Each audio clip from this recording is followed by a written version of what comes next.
وأحيا كعيسى بعض موتى لقومه وبالمس نالا أسقمون كذا الشفاء. الحمد لله والصلاة والسلام على رسول الله سيدنا مولانا محمد صلى الله عليه وسلم وعلى آله حق قدره ومقداره العظيم. li waroon jot jotaay tey bi fii ci Kër Gane dañoo daje woon ci turi COMAF ci ndigalu xalifa bi Seydi Mawlaaya Xaadimul Umma Cheikh Mouhamadul Mahi ibn Mawlana Cheikh Ibrahima Niass radiyallahu anhu ndigal li nga xam ne moom la mës a joxe ci ñu ittewoo mbiri gàmmu ci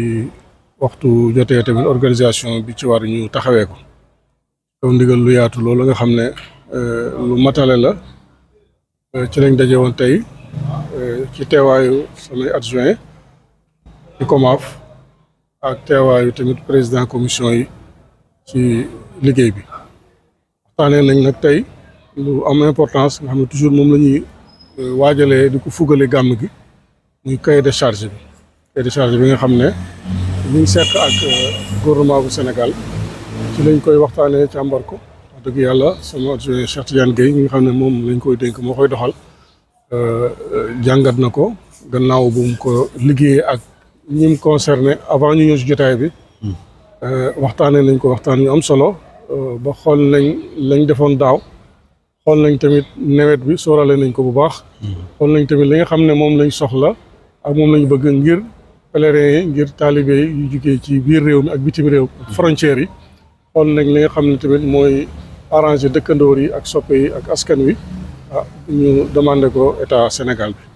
bi ñu ngi occasionné ci loolu yu COMAF ak li ci aju yëpp di sant yàlla ci ay dogalam di nuyu gouvernement bu bees bi nga xam ne ñoom la yàlla dogal ci coobareem ci ësal ñu jiite Sénégal ci jamono yi ñu nekk ci njiital son excellence Mouhamadou Bachir Diomaye Diakhar Faye ñu ngi koy nuyu bu baax di ko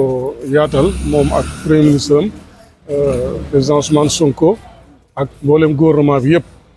di nuyuwaale tamit suñ préfet Kaolack ak suñ gouverneur ak monsieur le maire bu Kaolack Serigne Mboup ak mboolem ñi nga xam ne ay service lañ yoo xam ne yu état lañ ak yoo xam ne nii ay société lañ yoo xam ne dañuy jàppalante ak ñun di ziyaara tamit di nuyu njaboot Cheikh Ibrahima Niass yëpp gannaaw xalifa bi imam bi ak porte-parole beeg mboolem ay may àndoon ak Baye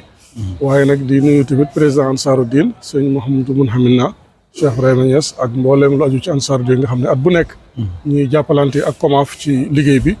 ak ñu topp ci moom ak hiérarchie bi nga xam ne ñoo ci topp suñu mbokk sëriñ Aliou Niang dafa am ngànt ci tukki waaye da daan taxaw ak ñun ci taxawaay bi ñu ngi koy teewlu di wax ne daal jotaay bi loolu la woon ñu ngi nuyu taalibe yëpp fu ñu mën a nekk ci àddina bi di wax ne na Mawlana Cheikh Ibrahima waxoon ci tukkeem mu kéemaane moom ci Rihla Konakri mu ne qalbi dawaaman bi Medina arqubu charal habibi isaraahu yaqrubu maa ngi ci tukki waaye sama xol bi yëpp ñu ngi fuglu Madina ndax soppe bu mag bi sama soppe bu mag bi soppe yàlla bu mag bi gis naa ne weeram jege na kon nag ñu ñëpp taalibe yi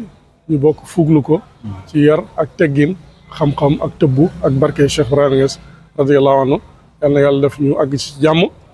yàlla dimbale ñu ngi lancé appel ñëpp soppe yëpp mboolem ñu am organisation yi ci dëkk bi mboolem ñi organisation yi nekk ci daayira yeeg ñi set setal ak képp koo xam ne rek am nga taxawaay boo xam ne yaa ngi koy def ci gàmm COMAF ubbil na la ay buntam COMAF ubbil na samedi bu jot incha allah dañu am réunion fii Kër Gane numéro téléphone tamit yaa ngi fi képp koo xam ne nii am nga looy bàttali wala am nga looy wax wala looy laaj wala loo mën a participer ci gàmm gi xalaat yi xeebuñ benn xalaat taxawaay itam ak mën-mën yi xeebuñ kenn ñu ngi gërëm ñëpp di sant ñëpp di delloo kàddu gi suñ mbokk Cheikh Tidiane Gueye mu wax ci tubaab wala olof li nga xam ne nii moom la war a tënk pour presse bi di nuyu sëñ Cheikh Tidiane Niang ci taxawaayam bu baax ci jotaay bi nga xam ne def nañ ko tey ak Baba Niang ak mboolem soppe yi asalaamaaleykum wa rahmatullahi taala wa barakatuh jërëjëf bismillahi rahmaani rahim alhamdulillahi rabbil alamin wasalaatu wasalaamu ala rasulillah sallallahu alayhi wa sallam. Donc, comme vient de le dire le président du COMAF, nous nous sommes aujourd'hui ici réunis autour de lui pour s'affairer aux travaux préparatifs du Mawlud international de Medina Baye Niass édition 2024. Ceci sous l'ordre, l'autorisation et la bénédiction de son éminence, le Khalif Cheikh Mouhamadul Mahi Ibrahim Niass Khadimul Umma, bien sûr, mais également du président de la Jamiatou Ansaroudine, qui est le premier collaborateur du COMAF dans l'organisation de ce Mawlud, en l'occurrence Cheikh Mohamed Mounhamina Ibrahim Niass, que nous saluons au passage. À part Jamiatou Ansaroudine, le principal collaborateur du COMAF dans l'organisation du Gamou international de Medina Baye est l'État sénégalais à travers l'ensemble de ses démembrements. C'est pourquoi l'ordre du jour de la réunion d'aujourd'hui tournait autour des questions que nous voulons poser à l'État, qu'on appelle communément sollicitation, que nous devons porter à la connaissance de l'État à travers sa porte d'entrée qui est devant nous. Je veux nommer M. le préfet du département de Kaolack, que nous saluons au passage, ainsi que le gouverneur de la région, le maire de la ville de Kaolack et toutes les autorités centrales comme locales.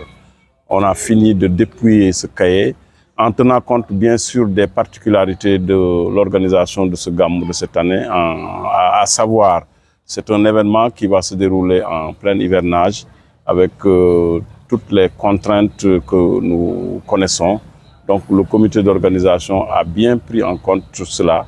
et a dépouillé l'ensemble de ce que nous attendons de l'État comme action pour accompagner le comité d'organisation, mais pour accompagner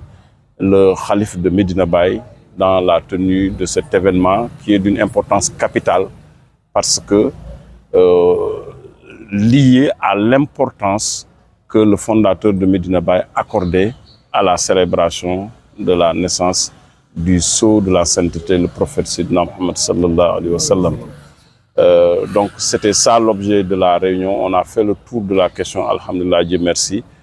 On a fini de préparer toutes ces questions. Le nettoyage sera fait et Inch'Allah Ta'ala, on va déposer ça à la préfecture au plus tard lundi ou mardi. Et de ce fait,